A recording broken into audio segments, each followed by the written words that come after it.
हे good morning मेरो फेसबुकमा भएको जति पनि मित्रहरू हुनुहुन्छ तपाईँहरूलाई यो बिहानीको समय गुड मर्निङ है। अनि साथै म त डल्लो परेर बसिरहेको छु है। जाडो यस्तो छ कि अनि यहाँ चिसो लागेर हो। एक त यात्राले गर्दाखेरि है अस्ति भर्खर क्रिसमस मनाउनु आफ्नो घरतिर गएको थिएँ। अनि उता मनाइवरी अब यहाँ आएको छु ठन्डामा।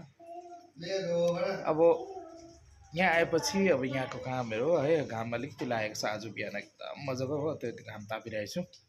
अनि राम्रो छ तपाईँहरूलाई है, तपाईँहरूको आज क्रिसमस राम्रै मनाउनु भयो होला, हाम्रो पनि राम्रै गयो। अनि त्यसको पछाडि यात्राले गर्दाखेरि चाहिँ अलिक चिसो बेसी पसेछ हो, शरीरमा अलिक स्वास्थ्य छुइनँ तैपनि है तपाईँहरूलाई है केही भन्न चाहन्छु। अनि यो नयाँ साल आउँदैछ, आज नयाँ सालको लास्ट डे हो।